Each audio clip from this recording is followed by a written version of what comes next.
Okay, so Assalamu alaikum. Today we will be doing May-June 2022 paper 1 variant 2. ठीक है, let's start.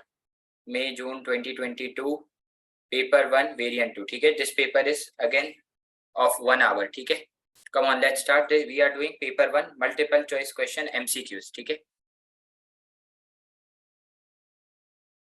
अच्छा ये एक चैप्टर है पॉजिटिव एंड नॉर्मेटिव स्टेटमेंट. ये मैं हर साल टॉपिकल में करवाता हूँ, लेकिन मैं अभी आपको मार्क करवा देता हूँ. ठीक है, अच्छा पहले मुझे कोई बच्चा ये बताएगा कि पॉजिटिव स्टेटमेंट और नॉर्मेटिव स्टेटमेंट में डिफरेंस क्या है? कोई मुझे चैट बॉक्स पे बताएगा जब तक मैं ये एमसीक्यू पढ़ रहा हूँ. Which list has the most words that are more likely to relate to a positive statement rather to a normative statement. Question कह रहा है कि ऐसा कोई इन चारों ऑप्शन में से स्टेटमेंट बताओ जो ज्यादा पॉजिटिव हो नॉर्मेटिव ना हो. ठीक है, जब तक मैं ना इधर पॉजिटिव और नॉर्मेटिव स्टेटमेंट के बारे में चीजें लिख देता हूँ. ठीक है, कि पॉजिटिव स्टेटमेंट क्या होती है और नॉर्मेटिव स्टेटमेंट क्या होती है. ठीक है, देखो याद रखना पॉजिटिव स्टेटमेंट है ना, वो होती है फैक्ट्स एंड फिगर्स. ठीक है, पॉजिटिव स्टेटमेंट क्या होती है? Facts and figures. ठीक है, सही है. और ये जो नॉर्मेटिव स्टेटमेंट है ना, ये जो नॉर्मेटिव स्टेटमेंट होती है ये ओपिनियन होते हैं. क्या होते हैं? ये नॉर्मेटिव स्टेटमेंट ओपिनियंस होते हैं. क्या होते हैं? ओपिनियंस. ठीक है, positive statement facts and figures हैं, और ये जो नॉर्मेटिव स्टेटमेंट है ना, इनको हम लोग ओपिनियंस कहते हैं. ठीक है, चलो अब हम लोग पढ़ते हैं बारी बारी. Describe better should value emotion. अच्छा, बायस ऑब्जेक्टिव और opinion test, contestable is motive subjective moral, actual ethics fact was testable. देखो फैक्ट्स की बात करी है इसने, फैक्ट्स की बात करी है इसने, फिगर की बात करी है, तो 1 का answer is D for dog. इसीलिए मैंने पहले बोला कि मुझे डिस्क्राइब करा दो. देखो फैक्ट का लफ्ज हमने पढ़ा, हमने एक्चुअल का लफ्ज पढ़ा, हमने फिगर की बात करी, हमने एथिक्स की बात करी. ठीक है, तो बस अब याद रखना कि पॉजिटिव स्टेटमेंट आपके फैक्ट्स और फिगर्स होते हैं और नॉर्मेटिव स्टेटमेंट आपके ओपिनियंस होते हैं. ठीक है, कल की क्लास में भी बताया था जब स्पेसिमेन पेपर कराया था कि 3 इकोनॉमिक सिस्टम होते हैं, मार्केट, मिक्स्ड और प्लान्ड. ठीक है, what is the main characteristic of a planned economy? याद करो मैंने बताया भी था कि प्लान्ड इकोनॉमी वो इकोनॉमी होती है जिसको कौन ओन एंड कंट्रोल करता है? Owned and control by government. कौन ओन एंड कंट्रोल करता है? गवर्नमेंट. तो सबके सामने इसका आंसर बिल्कुल क्लियर है. देखो कुछ एमसीक्यूज ऐसे होते हैं जिसके ऊपर 1 सेकंड में आंसर आपको मिल जाएगा. ठीक है, मैं तो डिस्कस कर रहा हूं इसलिए मैं टाइम लगा रहा हूं. All goods and services are owned by private sector. No, ये तो मार्केट इकोनॉमी की बात कर रहा है. ये किसकी बात कर रहा है? ये मार्केट इकोनॉमिक सिस्टम की बात कर रहा है, तो ए तो नहीं हो सकता. All goods and services are produced by state owned firms. बिल्कुल इसका आंसर ये है, ये प्लान्ड इकोनॉमी होता है. प्लान्ड इकोनॉमी में हर चीज गवर्नमेंट कंट्रोल करती है. प्राइवेटली ओन्ड फर्म्स, जैसे ही प्राइवेटली ओन्ड फर्म का नाम सुना तो हमने ऑप्शन कट कर दिया क्योंकि वही मार्केट की बात है. प्राइस मैकेनिज्म भी प्राइवेट सेक्टर के अंदर होता है. याद करो प्राइस मैकेनिज्म वो पॉइंट होता है जहां पे डिमांड सप्लाई की फोर्सेस प्राइसेस और क्वांटिटी को डिटरमाइन करती है. किसको डिटरमाइन करती है? डिमांड सप्लाई की फोर्सेस, प्राइसेस, और किसको डिटरमाइन करती हैं? और क्वांटिटी को डिटरमाइन करती है. ठीक है, सही. चलो, an economy produces combination of computers and food. Production possibility curve दो गुड का कॉम्बिनेशन बताता है. दो गुड कौन कौन से? कंप्यूटर और food. As shown on the diagram of a production possibility curve, if all available resources were used, मतलब एक इकोनॉमी अपनी सारी रिसोर्सेज को यूज कर रही है, तो विच 2 पॉइंट्स, ऐसे कौन से 2 पॉइंट्स हैं पीपीसी डायग्राम पे जो कि मैक्सिमम कॉम्बिनेशन बताता है कंप्यूटर और फूड के? Which shows the maximum combination of computer and food that an economy can produce. ठीक है, तो भाई ये वाला पॉइंट जो है ये अनअटेनेबल है, ये आउटसाइड द कर्व है. This is unattainable point. ये आप लोग कभी भी अचीव नहीं कर सकते क्योंकि रिसोर्सेज की क्या होती है? स्कैर्सिटी होती है. ठीक है, तो इसका मतलब है जिन जिन ऑप्शन के अंदर y मौजूद है ना उनको तो पहले हटा दो. ठीक है, जिन जिन ऑप्शन में y है तो उनको हटा दो. ठीक है, तो सबसे पहले हमने ये बी वाला ऑप्शन हटा दिया, सी वाला हटा दिया. तो अब आंसर या तो सी है, या तो ए है, या तो डी है. ये जो आपका z है ये है एक्चुअल, और अगर आप एक्चुअल पे ऑपरेट कर रहे हो तो इसका मतलब है कि आप अपने मैक्सिमम पर ऑपरेट नहीं कर रहे. तो अगर आपको अपने मैक्सिमम पर ऑपरेट करना है तो W और X पे अगर आप ऑपरेट करो तो इसलिए इसका आंसर है, क्या है इसका आंसर? A for Apple. बिल्कुल, यू गाइस आर राइट। ठीक है, अच्छा ये एमसीक्यू को हम लोग स्किप कर रहे हैं because money is no longer in your course, money is in A2 now. ठीक है, चलो इसको एक्सक्लूड कर देना, मनी का चैप्टर नहीं करना, A2 में चला गया। In which situation is the price elasticity of supply for a product most likely to be relatively low? लो का मतलब होता है कि PES क्या होगा? कम होगा, मतलब PES होगा लेस देन 1, मतलब सप्लाई होगी इनइलास्टिक। और इनइलास्टिक सप्लाई अगर मैं आपको रिवाइज करा दूं तो इनइलास्टिक सप्लाई में होती है लो रिस्पॉन्सिवनेस। इनइलास्टिक सप्लाई में क्या होती है? Low responsiveness. और लो रिस्पॉन्सिवनेस का क्या मतलब है? कि लेस रिसोर्सेज अवेलेबल है। लो रिस्पॉन्सिवनेस का क्या मतलब है? कि less resources are available, less resources available है। लो रिस्पॉन्सिवनेस का मतलब है कि लेस रिसोर्सेज अवेलेबल है। और प्रोडक्ट भी आपका क्या होगा? आपका प्रोडक्ट भी टाइम टेकिंग होगा। आपका प्रोडक्ट भी क्या होगा? आपका प्रोडक्ट भी टाइम टेकिंग होगा। ठीक है, demand for the product comes from a wide range of customer. No, इसने PES की बात कर रहा है ये, तो ये तो गलत हो गया। Producers in close related industry can easily switch to making the product. जब आप इजीली स्विच कर सकते हो तो इट मींस ज्यादा रिसोर्सेज अवेलेबल है। Manufacturer of the product requires highly skilled labour. इसका आंसर यही है कि इस प्रोडक्ट के अंदर हाईली स्किल्ड लेबर चाहिए, तो मतलब इस प्रोडक्ट को बनाने के लिए टाइम भी चाहिए और इस प्रोडक्ट के लिए लेस रिसोर्सेज भी अवेलेबल है। तो इसका आंसर है 5 का सी फॉर कैट। ओके, ठीक है। D, the main raw material used in the production is abundant in supply. Abundant का मतलब अनलिमिटेड। अगर आपकी सप्लाई अनलिमिटेड है इसका मतलब है कि आपके पास मोर रिसोर्सेज अवेलेबल है। आपके पास क्या है? अगर आपकी सप्लाई अनलिमिटेड है तो इट मींस के मोर रिसोर्सेज आर अवेलेबल। ठीक है, तो इसका मतलब है कि आपका आंसर डी नहीं हो सकता। इसका मतलब है कि आपका आंसर डी नहीं हो सकता। ठीक है, आंसर डी का मतलब है कि आपकी सप्लाई क्या है? आपकी सप्लाई इलास्टिक है और क्वेश्चन ढूंढ रहा है कि आपकी सप्लाई इन इलास्टिक कब होगी। ठीक हो गया, चलो 6, the diagram shows supply and demand for a good. ठीक है भाई, if price increases from P1 to P2 what will happen to consumer surplus. ठीक है भाई, तो सही को इस सवाल को करने का तरीका ये है कि सबसे पहले आप कंज्यूमर सरप्लस मार्क कर लो। ठीक है, चलो पुराना कंज्यूमर सरप्लस होता P1 A B और E, नया कंज्यूमर सरप्लस हो जाएगा खाली A। बस, तो इसका आंसर आपको मिल गया। It will fall from ABE to A। बस ये रहा इसका आंसर, कुछ भी नहीं करना, बाकी ऑप्शन पढ़ने की जरूरत भी नहीं है। ठीक है, बाकी ऑप्शन पढ़ने की जरूरत भी नहीं है। सही है, देखो जो बच्चा गौर से पढ़ेगा, जो बच्चा फौरन से मार्किंग कर लेगा, उसका MCQ गलत होने का चांस है ही नहीं। ठीक है, के अंदर हमेशा MCQ के अंदर आप है ना पहले गलत वाले आंसर ढूंढो। अगर आपको सही वाला फौरन नहीं मिल रहा तो ऑटोमेटिक सही वाला रह जाएगा। ठीक है, अब पढ़ो, आओ 7 पढ़ते हैं। What could be concluded about the role of demand and supply in a free market? भाई फ्री मार्केट मतलब मार्केट इकोनॉमिक सिस्टम। तो ये बोल रहा है कि मार्केट इकोनॉमिक सिस्टम के अंदर डिमांड सप्लाई का क्या रोल होता है? डिमांड सप्लाई के थ्रू प्राइसेस डिटरमाइन होती हैं। ठीक है, और प्रोड्यूसर को सिग्नल मिलता है, वो रिसोर्सेज एलोकेट करता है। तो मैं इधर लिख देता हूँ कि यार मार्केट के अंदर डिमांड सप्लाई के थ्रू आप प्राइस डिटर्मिनेशन करते हो। अच्छा, आप एलोकेटिंग करते हो रिसोर्सेज की, एलोकेशन ऑफ रिसोर्सेज। ठीक है, ये सब चीजें करते हो आप। और इन दोनों को अगर हम लोग एक अच्छी टर्म में बोले तो इन दोनों के लिए एक अच्छी टर्म इस्तेमाल होती है जिसको हम लोग कहते हैं प्राइस मैकेनिज्म। क्या कहते हैं उसको? Price mechanism. तो क्या लिखा है? They allocate resources to the greatest needs. No, ये नीड्स के ऊपर नहीं। मार्केट इकोनॉमिक सिस्टम किसके ऊपर फोकस करता है? पहली बात तो ये कि वो वांट्स के ऊपर फोकस करता है। ठीक है, they ensure that goods are equally distributed. No, ये इक्वल वाला काम प्लैन्ड इकोनॉमी का होता है, मार्केट का नहीं होता। ठीक है, उसका एम क्या होता है? मार्केट इकोनॉमिक सिस्टम का एम ही होता है प्रॉफिट मैक्सिमाइजेशन, इसलिए बी नहीं हो सकता। ठीक है, उधर ओवर अंडर एलोकेशन हो रही होती है, डीमेरिट गुड्स बन रहे होते हैं, मेरिट गुड्स की अंडर एलोकेशन हो रही होती है।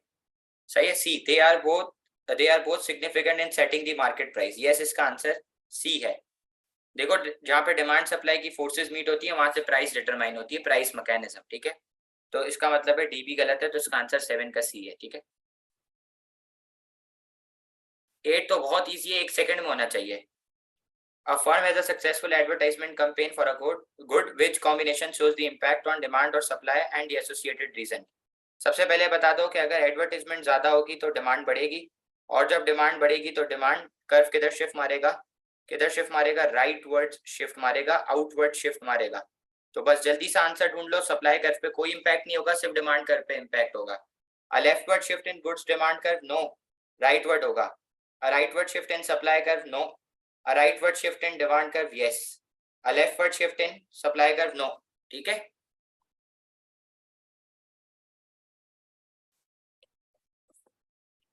what would be the most likely reason for a firm's decision to calculate the price elasticity of demand for its product? भाई, एक फर्म पीईडी को क्यों कैलकुलेट करता है? स्टैटिस्टिक्स चेक करने के लिए।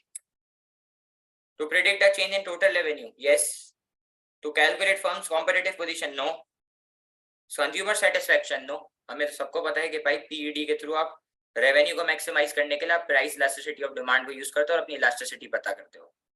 10 वाला करने के लिए आपको मैं 1 मिनट दे रहा हूँ, जरा 10 कर दो मुझे। 10 और 11 कर दो, 1 मिनट दे रहा हूँ आपको। ठीक है,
the cross elasticity of demand for good S with respect to price of good P is plus 1.5. ठीक है, the cross elasticity of demand of good S with the price of good R is 1.5. the cross elasticity of demand of good P, मैं इसको green से कर रहा हूँ, good P with respect to price of good R is 1.5. ठीक है, अब मेरी बात सुनो। सबसे पहले तो है ना, ये सवाल उस बच्चे का गलत हुआ। हाँ, ये सवाल उस बच्चे का गलत हुआ जिसने चीजें मार्क नहीं करी। देखो, जैसे ही आपने पढ़ा ना, इसमें एक्सीडी है पॉजिटिव, ठीक है, इसमें है एक्सीडी पॉजिटिव, तो इट मींस कि ये सब्स्टिट्यूट है।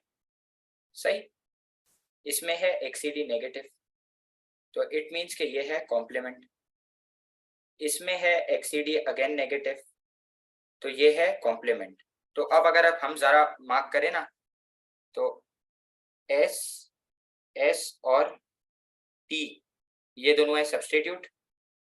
और बल्कि एक काम करता हूँ, मैं इसको इधर लिख देता हूँ, एस और पी है पहली लाइन के मुताबिक, एस और पी सब्स्टिट्यूट है, एस और आर कॉम्प्लीमेंट है, ठीक है, और पी और आर भी कॉम्प्लीमेंट है। ठीक है, अब आंसर ढूंढो। S and P are complement, P and R substitute. देखो यहाँ तक तो बात बिल्कुल सही है, यहाँ पे बात गलत हो गई। ये बिल्कुल सही बात है, ये बात बिल्कुल गलत है, तो ए नहीं हो सकता। ठीक है। S and P are complement, R is an inferior good, भाई इसने तो कहीं जिक्र ही नहीं करा।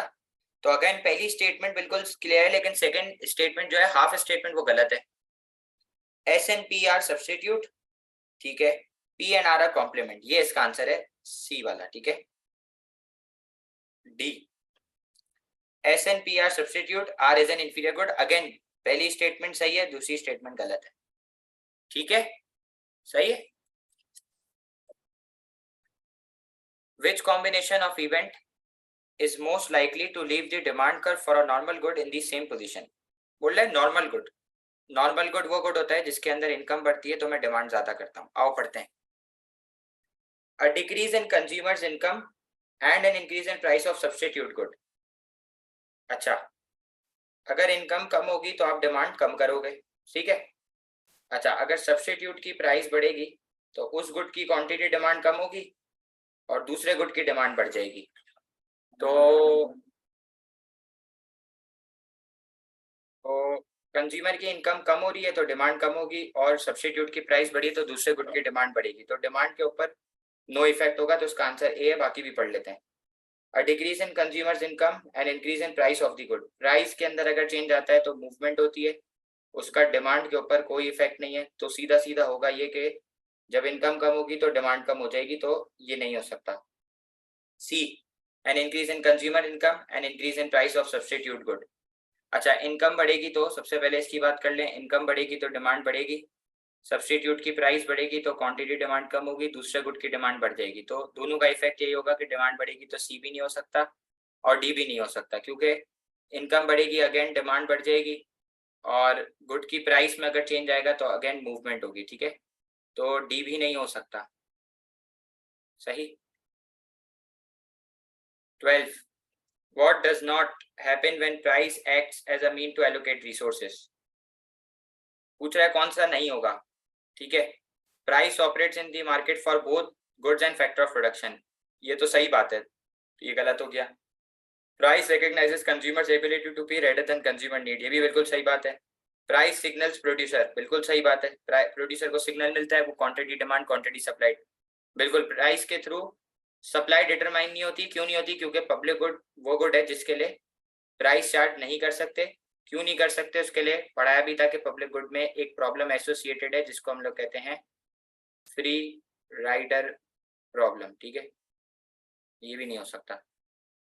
What about disequilibrium is correct, ये एक सेकंड वाला एमसीक्यू है। Price is likely to change, disequilibrium आता है प्राइस के चेंज होने की वजह से। Supply is equal to demand, ये इक्विलिब्रियम की बात कर रहा है, ये बात गलत है। दी गवर्नमेंट मस्ट इंटरवीन, कोई इंटरवेंशन नहीं होती, ये भी गलत बात है।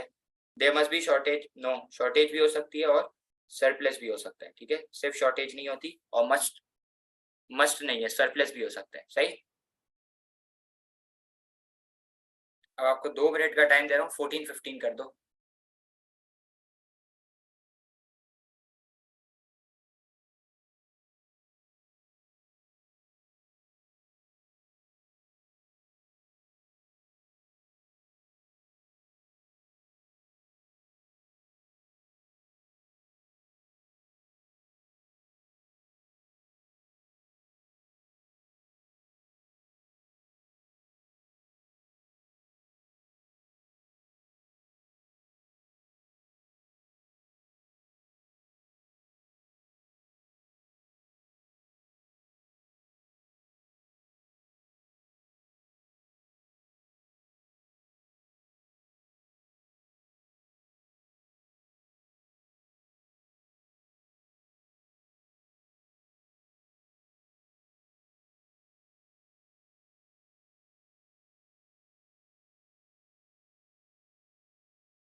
पहली वाली स्टेटमेंट इसलिए गलत है क्योंकि इनहेरिटेंस टैक्स की बात कर रहा है और सवाल रिग्रेसिव टैक्स का कह रहा है। बी वाली स्टेटमेंट इसलिए गलत है क्योंकि अगेन वो प्रॉपर्टी की बात कर रहा है और वो इनकम टैक्स की बात कर रहा है। इनकम टैक्स एक डायरेक्ट टैक्स है। सी वाली आधी स्टेटमेंट बिल्कुल गलत है, आधी स्टेटमेंट बिल्कुल सही है। डी वाला पूरा है सही है कि टैक्स फ्री अलाउंस दे दो इनकम टैक्स के लिए और सेल्स टैक्स को वो कर दो, एक्सटेंड कर दो जिसके अंदर फूड वगैरह भी अवेलेबल हो। ठीक है। अच्छा 15 मैथ्स का क्वेश्चन है, मैं आपको टाइम दे के भी गया था कि इसको सॉल्व कर लो, मैं पढ़ देता हूँ। मेरे पास कैलकुलेटर नहीं है लेकिन आप लोग ढूंढ लोगे, इतना इजी है। ठीक है, बिल्कुल ये एक स्टूडेंट ने आपको करके भी भेज दिया पूरा solution. The demand and supply function for a product are quantity demand is equal to 1500 plus 50p. Quantity supplied is equal to 300p minus 2000. P is equal to price. The current price is 15. What could be concluded about the form of price regulation and the balance of demand and supply in the market? देखो simple इसका काम है कि सबसे पहले आपने लिखा quantity demand is equal to quantity supplied. ये क्वांटिटी डिमांड की इक्वेशन उठाई 1500 प्लस 50p और ये क्वांटिटी सप्लाइड की इक्वेशन उठाई 300p माइनस 2000 और आपने ये p फाइंड कर लिया। आपने क्या फाइंड कर लिया? आपने p फाइंड कर लिया। रुक जाओ मैं कर देता हूँ। आपने p फाइंड कर लिया। ठीक है, तो आपके पास p आएगा 11.9।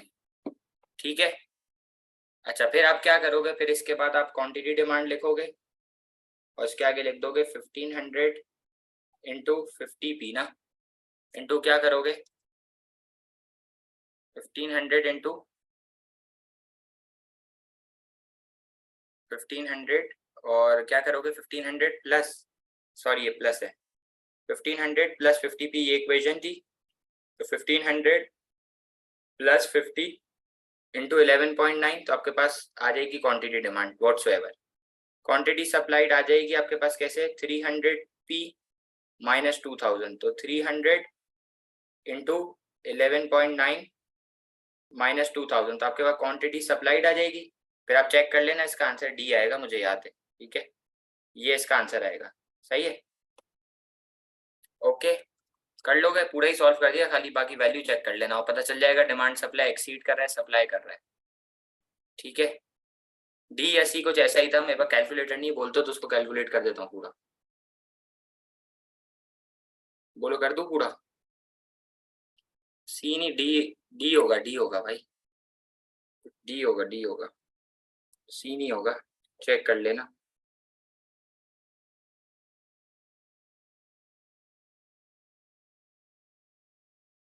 P14 आ रहा है, एक मिनट रुको।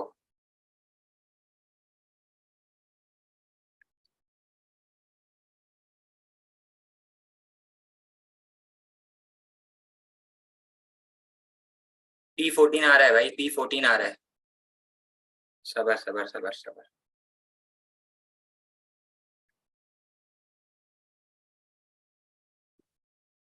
P14 आ रहा है, सब चेंज कर देना। देखो तुम लोग कैलकुलेटर भी गलत चलाते हो यार, कसम से कैलकुलेटर भी गलत चलाते हो तुम लोग।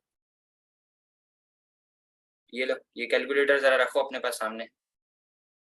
1500 plus 50p is equal to 300p minus 2000, तो ये 1500 प्लस 2000 हो जाएगा और ये हो जाएगा 300p माइनस 50p, तो आपके पास कितना आ जाएगा? आपके पास आ जाएगा 3500 डिवाइड बाय 250p, तो p आपके पास 14 आ जाएगा। अब खुद कर लो यार, आंसर डी आएगा इसका। ठीक है, सही, ओके, बाकी खुद कर लेना आगे का काम।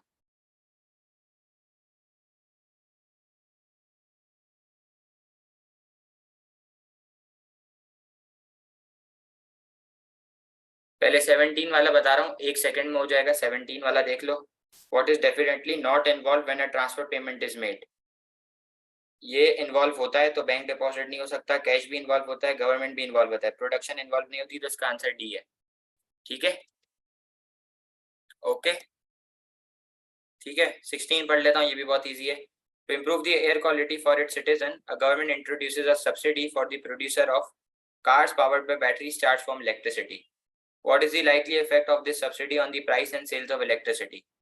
भाई मुझे एक बात बताओ, अगर सब्सिडी मिलेगी तो कार्स की सप्लाई बढ़ जाएगी, ठीक है। और जब कार्स की सप्लाई बढ़ेगी तो ये गाड़ी जो है ना वो इलेक्ट्रिसिटी से बनती है, तो इलेक्ट्रिसिटी की डिमांड बढ़ जाएगी। और जब इलेक्ट्रिसिटी की डिमांड बढ़ेगी तो इलेक्ट्रिसिटी मार्केट से क्या हो जाएगी, शॉर्ट हो जाएगी। और जब कोई भी चीज़ शॉर्ट होती है तो उसकी प्राइस बढ़ जाती है, और जब प्राइस बढ़ेगी तो प्रोड्यूसर रिस्पॉन्ड करेगा क्वांटिटी सप्लाइड को बढ़ा के। तो इसका आंसर होगा डी। डायग्राम बना के चेक कर लेना डिमांड के बढ़ने की, तो आपको पता चल जाएगा। ये लो मैं बना भी देता हूँ। देखो ये जैसे ही डिमांड बढ़ेगी तो क्वांटिटी सप्लाइड भी बढ़ जाएगी और प्राइस भी बढ़ जाएगी, ठीक है। सही, ये भी कर लोगे। ये डिमांड बढ़ जाएगी तो प्राइस भी ऑटोमेटिक बढ़ जाएगी और क्वांटिटी भी ऑटोमेटिक बढ़ जाएगी। सही। What is unlikely to occur with an increase in provision of public goods? Non excludability होती है तो ए नहीं हो सकता। इम्प्रूव्ड यूज ऑफ रिसोर्सेज ये भी होती है। अपॉर्चुनिटी कॉस्ट ये भी होती है। रिडक्शन इन टैक्स नहीं, ये नहीं होता ना, या होता है। What is unlikely to occur, ठीक है। 19 in 2020 a report reported a fall in sales as domestic demand in an economy fell. However, the impact on the overall economy was not as unfavorable as was first feared. What might have lessened the impact on the economy? इतना export बढ़ गए होंगे, यही हो सकता है। Imports बढ़ेंगे तो इम्पैक्ट और खतरनाक होगा, तो बी नहीं हो सकता। सेविंग इंक्रीज होगी तो भी और खतरनाक होगा, लोग खर्चा नहीं करेंगे। टैक्स बढ़ जाएगा तो लोग इनकम कम हो जाएगी, तो भी इम्पैक्ट ज्यादा हार्मफुल होगा। ये पूछ रहा है इम्पैक्ट सबसे कम कब होगा, तो जब एक्सपोर्ट बढ़ जाएंगे। तो इसका आंसर भी स्ट्रेट फॉरवर्ड था 19 का, ठीक है। 20 भाई ये exchange rate, trade exchange rate weightage, ये क्या बताता है? सवाल ये पूछ रहा है what does a trade weightage exchange rate attempt to take account of. ये क्या बताता है भाई? टर्म्स ऑफ ट्रेड नहीं, इंटरनेशनल वैल्यू नहीं, the size of a country's current account नहीं, ये सी है इसका आंसर।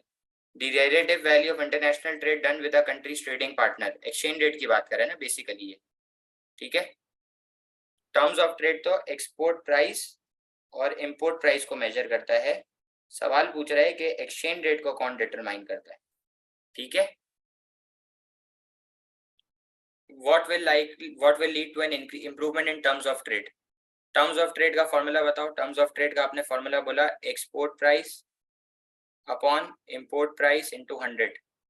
तो टर्म्स ऑफ ट्रेड अच्छा कब होगा? जब एक्सपोर्ट की प्राइस ज्यादा है, इंपोर्ट की प्राइस कम है। तो अब देखो भाई, एक्सपोर्ट प्राइस फॉल नहीं, ए और बी गलत हो गया। आंसर या तो सी है या तो आंसर डी है। एक्सपोर्ट प्राइस राइज बाय 5%, तो मतलब एक्सपोर्ट प्राइस हो गई 105, और इंपोर्ट प्राइस राइज बाय 10%, तो इंपोर्ट प्राइस हो गई 110। तो ये भी नहीं हो सकता। इसका आंसर है डी फॉर डॉग, ठीक है। सही, ठीक है। ये इसका आंसर है कि एक्सपोर्ट प्राइस जो है वो हो गई है 110% और इंपोर्ट प्राइस जो है वो हो गई है 105%, ठीक है। तो आपका टीओटी जो है वो इम्प्रूव हो गया है। सही है। 22 देखो ये सारे 1-1 मिनट वाले हैं। The diagram shows the annual inflation rate in an economy, what could be deduced from the graph. पहले ये देखते हैं, ये है इन्फ्लेशन, ये है इन्फ्लेशन, ये है deflation,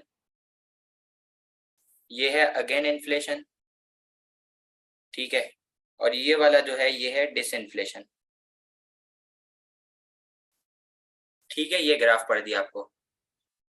the price of goods and services and fail between 2013 and 14। नहीं भाई, प्राइस तो अब भी बढ़ रही है। देखो ये 14, प्राइस तो अब भी बढ़ी है लेकिन रेट स्लो है, तो ए तो नहीं हो सकता। ये कह रहा है कि प्राइस गिर रही है, गिर थोड़ी रही है, डिफ्लेशन थोड़ी है, डिसइन्फ्लेशन है।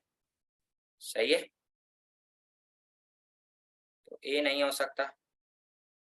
B, disinflation took place between 2014 and 2015। बिल्कुल सही बोल रहा है ये, इसका आंसर बी है। डिसइन्फ्लेशन थी 2014 से 2015 के बीच में, देख लो। ठीक है, तो बाकी सबको पढ़ने की जरूरत भी नहीं है आई गेस। नहीं नहीं नहीं नहीं नहीं नहीं, ये डिसइंफ्लेशन नहीं थी, ये डिफ्लेशन है, सॉरी, ये भी गलत है, बी वाला भी गलत है। ठीक है, ये डिफ्लेशन है, नॉट डिसइंफ्लेशन, ये डिफ्लेशन है। ठीक है, ये है इसका आंसर, सी है कि परचेजिंग पावर बढ़ गई, आपकी वैल्यू ऑफ मनी बढ़ गई। सही। फिक्स्ड एक्सचेंज रेट ये हमारे कोर्स में नहीं है, स्किप कर दो इसको, this is not in our course any more, skip it.